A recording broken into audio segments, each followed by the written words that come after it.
प्रिय विद्यार्थियों, ऑनलाइन कक्षा में आपका स्वागत है। आज हम चर्चा करेंगे बाबर का भारत में आक्रमण, मुगल साम्राज्य की स्थापना। भारतीय इतिहास में, विशेष रूप से मध्यकालीन भारतीय इतिहास में सबसे महत्वपूर्ण घटनाक्रम है तो उसमें से एक है मुगल साम्राज्य की स्थापना।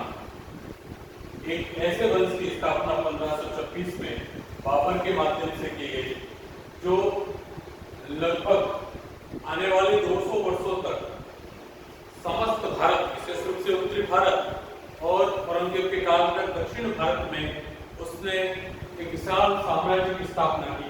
न केवल विशाल साम्राज्य की स्थापना की बल्कि एक ऐसे राष्ट्रीय राज्य की स्थापना की जिसमें सुलेकुल की नीति थी, जिसमें धार्मिक समभाव भी दिखता है, संस्कृतियों का समन्वय दिखता है, कला, व्यापार और वाणिज्य सब में विकास की तरफ भारत अग्रसित था।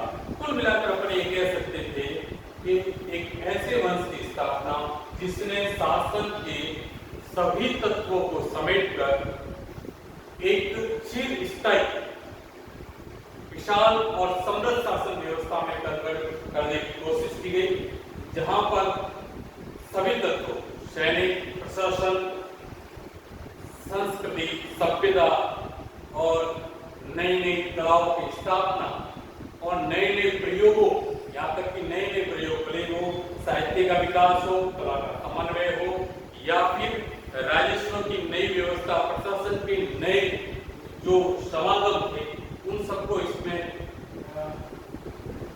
कन्वर्ट किया और एक सुदृढ़ राज्य की स्थापना की गई। तो 1526 में मुगल साम्राज्य की स्थापना। मुगल साम्राज्य का जो स्थापक था वो था बाबर। बाबर मध्य एशिया के छोटे से क्षेत्र परगना की रियासत था। उसके पिता उमर सिंह मिर्जा उसके अल्पायु 12 साल की आयु में ही उनकी डेथ हो जाती है और उसके बाद ये परगना का शासक बनता है। उस समय मध्य एशिया में 3 महत्वपूर्ण शक्तियां थी। कौन कौन सी थी? एक तो ईरान के सफावी, उस्मानिया के उज़्बेक और तीसरी थी उस्मानिया।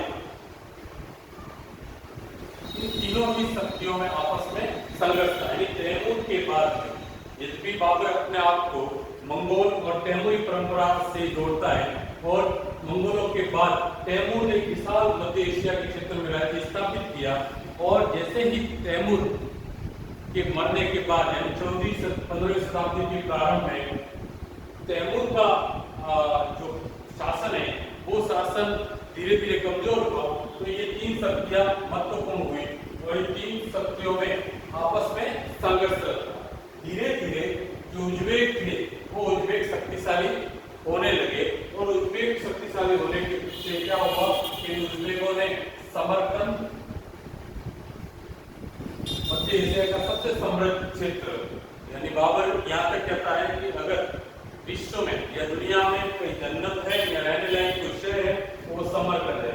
समरकंद पर अधिकार किया और समरकंद के अधिकार, यद्यपि बाबर की चाह था कि समरकंद पे अधिकार करे, लेकिन वो समरकंद को 2 बार जीतने के बाद भी उस पे स्थायी को नहीं कर पाया। इसलिए उसको धीरे धीरे मध्य एशिया से पदच्युत होना पड़ा। समर इनका दबाव नहीं झेल पाया इनका उज़्बेकों का। तो ऐसी स्थिति में वो आया, काबुल आया, अफगानिस्तान।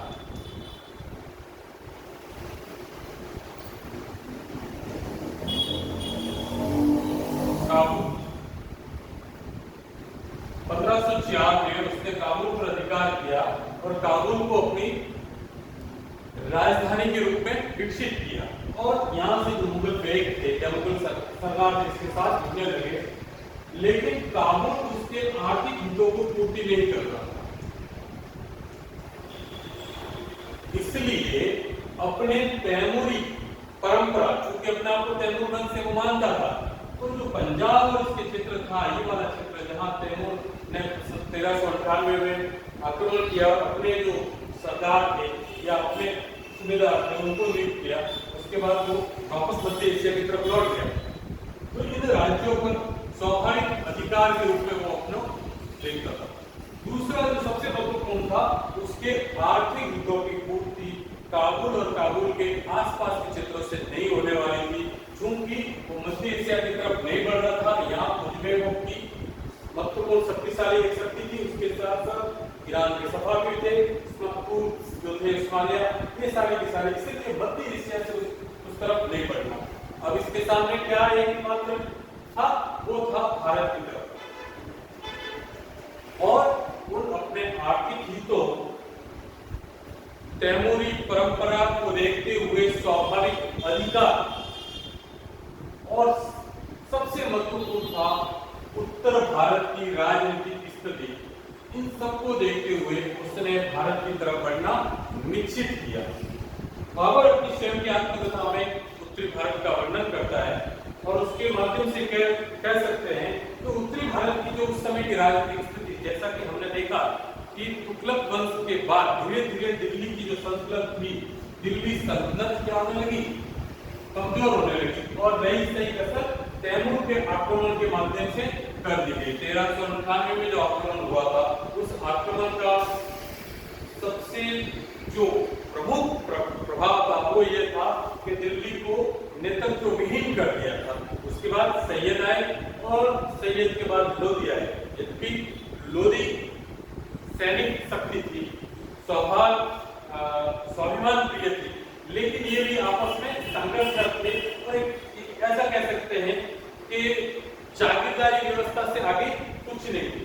तो दिल्ली सल्तनत का जो पतन हुआ, और दिल्ली सल्तनत के पतन के बाद जो केंद्रीकृत शासन व्यवस्था थी, सैनिक तंत्र पर आधारित केंद्रीकृत शासन व्यवस्था के कमजोर होने से क्या हुआ, क्षेत्रीय राज्य धीरे धीरे प्रबल होने लगे। हमने देखा है कि किस प्रकार से दिल्ली सल्तनत कमजोर होने से जो प्रांतीय राज्य थे, भले वो राजपूताना पे मेवाड़ मारवाड़ हो, गुजरात हो, कश्मीर हो, सिंध हो, मुल्तान हो, बंगाल है, मराठे, दक्षिण के राज्य उड़ीसा, कामरूप, जौनपुर, ये सारे के सारे राज्य स्वतंत्र राज्य स्थापित होने लगे। तो क्या हुआ कि उत्तरी भारत में एक सशक्त केंद्रीय शक्ति नहीं थी, और ये आपस में क्या थे, न केवल स्वतंत्र थे, बल्कि उनका नेचर किस प्रकार था, आपस में संघर्ष का होना। और जब जब कभी भी राजनीतिक अस्थिरता का दौर रहा हो, या फिर केंद्रीकृत सशक्त शासन व्यवस्था नहीं हो, बाह्य आक्रमणों की संभावना हमेशा बनी रहती है। हम देखते हैं कि हर्षवर्धन के बाद जो पूर्व मध्यकाल का पीरियड था, उस पूर्व मध्यकाल के पीरियड में भी उत्तरी भारत कन्नौज के प्रश्नों को लेकर ये तीन शक्तियां संघर्ष रही और अराजकता की स्थिति रही। तो क्या हुआ, एक के बाद एक मुगल जो बाह्य आक्रमण थे, बाह्य आक्रमण होने लगे, और भारत में एक नवीन शासन व्यवस्था भारत में स्थापित हुई, जो दिल्ली सल्तनत के नाम से जानी जाती है। कुल मिलाकर राजनीतिक अस्थिरता ने और अराजकता ने बाबर को भारत पर आक्रमण करने के लिए क्या किया, आमंत्रित किया। बाबर ने कहा है उस समय दिल्ली सल्तनत अपने जो था एक राज्य था, उसने 7 राज्यों के बारे में चर्चा की। उसमें सबसे महत्वपूर्ण था दिल्ली सल्तनत। इब्राहिम लोधी वहां का शासक था 1517 में। लोधियों का सबसे महान शासक था सिकंदर लोधी। उसकी डेथ हो जाती है, और उसकी डेथ होने के बाद ये जो राज्य है इब्राहिम लोधी के नेतृत्व में आता है। इब्राहिम लोधी में उस तरह की सैनिक योग्यता नहीं थी जो दिल्ली सल्तनत के लिए उस समय आवश्यक थी। उसके बाद दूसरा जो महत्वपूर्ण राज्य था वो था मेवाड़। राणा सांगा के नेतृत्व में वो उस वैकल्पिक शक्ति के रूप में उभरा दिल्ली सल्तनत के, कि दिल्ली सल्तनत के बाद अगर कोई उत्तरी भारत का शासक होगा तो वो मेवाड़ राज्य हो सकता है। गुजरात, जौनपुर, दक्षिण में विजयनगर और बहमनी साम्राज्य थे, उत्तर में कश्मीर, सिंध, ये सारे के सारे राज्य उस समय अस्तित्व में थे।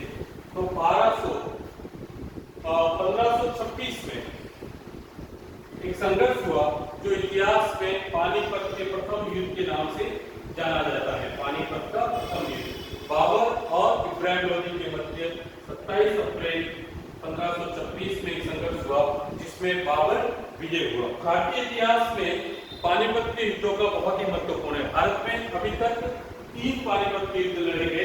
पहला युद्ध था वो इब्राहिम लोदी और बाबर के मध्य लड़ा गया।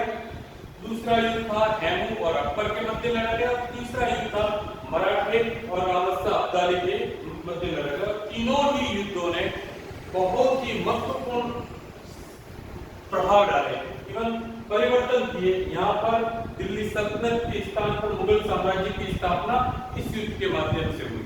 अब इसमें मूलभूत परिवर्तन यह था कि दिल्ली सल्तनत भी मुस्लिम शासन व्यवस्था थी और ये भी मुस्लिम शासन व्यवस्था थी, लेकिन इन लोगों ने अपने आप को मध्य एशिया से अलग किया। किसने?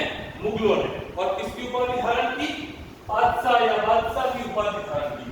इसका मतलब ये था कि ये अपने आप में सर्वेसर्वा थे, सुल्तान की उपाधि धारण नहीं की। तो राजनीतिक और धार्मिक रूप से ये क्या थे?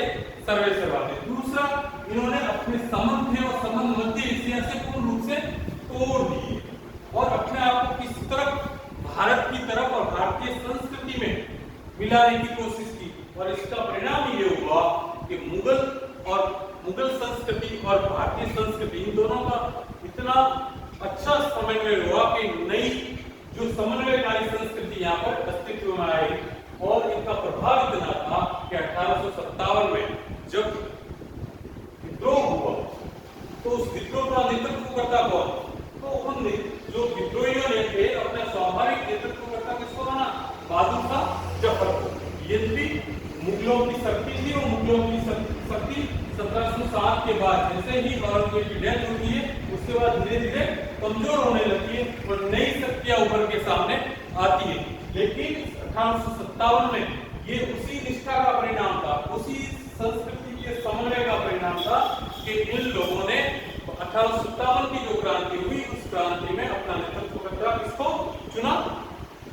बहादुर शाह जफर को। इस प्रकार से भारत पर जो बाबर का आक्रमण हुआ और आक्रमण के बाद एक नवीन शासन व्यवस्था स्थापित की जो भारतीय इतिहास में मुगल साम्राज्य के नाम से जानी जाती है, जिसको अकबर जैसे सुयोग्य शासक मिले जिसने इस राज्य को राष्ट्रीय राज्य के रूप में कन्वर्ट करने की कोशिश की गई और अपनी नीतियों से भारत में सामंजस्य स्थापित किया गया। धन्यवाद।